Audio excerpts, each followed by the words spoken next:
உங்களை வாழ்த்துக்கிறேன், வரவேற்கிறேன். இந்த வேளையில் கலாத்தியர் 2:21 தேவனுடைய கிருபையை விரிவாக்குறதில்லை.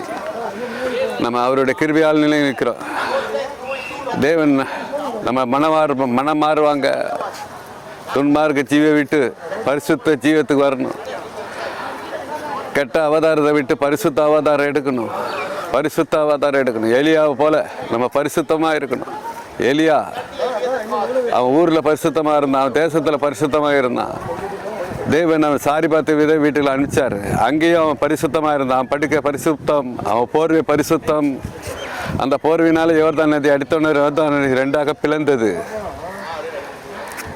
அவன் அக்கறைக்கு போனோன்னா அக்கினி ரதங்களால் எடுத்து கொள்ளப்பட்டான் உயிரோட. நம்மளும் பரிசுத்தமாக இருக்கணும். கண்களை பரிசுத்த, நாவில் பரிசுத்த, சிந்தையில் பரிசுத்த, உள்ளங்கால் எல்லாம் பரிசுத்தமாக இருக்கணும். எல்லாவற்றிற்கும் மேலாக படுக்கை பரிசுத்தமாக இருக்கணும்.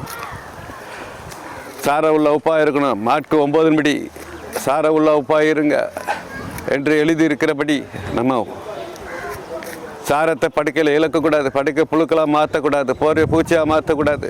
தேவன் நம்ம கிருபையை காலத்தை கொடுத்துறார். கிருபையை வீணடிக்கக்கூடாது. காலத்தை வீணடிக்கக்கூடாது. நம்ம பரிசுத்தமாக இருக்கணும். கலாத்தியர் 2:20 கிறிஸ்துவனுடைய சிலுவையில் அறையப்பட்டு ஆயினும் பிழைத்திருக்கிறேன். இனி நான் அல்ல, கிறிஸ்துவே எனக்குள் பிழைத்திருக்கிறார். இனி நம்ம பரிசுத்த அவதாரம் எடுக்கணும். பரிசுத்த கிறிஸ்துவே நம்மளுக்குள்ளே பிழைத்திருக்கிறார். நம்ம சுயத்தை இழக்கணும். எல்லா சுகபோக வாழ்க்கையை வெறுக்கணும். பரிசுத்தமாக நிற்கணும். கர்த்தருக்காக, இயேசுக்காக, பரலோக ராஜ்யத்துக்காக நம்ம பரிசுத்தமாக இருக்கணும். நடக்கையில் பரிசுத்த, கண்கள் பரிசுத்த, எல்லாவற்றிலும் பரிசுத்தமான இருக்கணும். உங்கள் எல்லா நடக்கையிலும் பரிசுத்தத்தையோடு நடந்து கொள்ளுங்க. ஹல்லேலூயா, ஆமென். இப்போ ஜெபம் பண்ணுவோம். நம்மளுடைய கர்த்தராக இயேசுப்பா, எங்கள் பரலோக பிதாவே இயேசு நாமத்தினுடைய பாத முத்தப்பட்டு தாழ்த்துகிற ராஜா. நீதி உமக்குரியது, வெக்கம் எங்களுக்குரியது.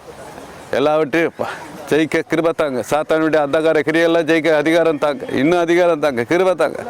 எல்லாவற்றிலும் பரிசுத்தமாக இருக்க கிருபை தாங்க. எல்லாவற்றிற்கும் மேலாக நித்திய ஜீவனை அடைய கிருபை தாங்க. பரலோகத்தில் அடைய கிருபை தாங்க. இயேசு நாமத்தில் ஜெபிக்கிறோம். ஜெபங்களில் பிதாவே, ஆமென். ஹல்லேலூயா.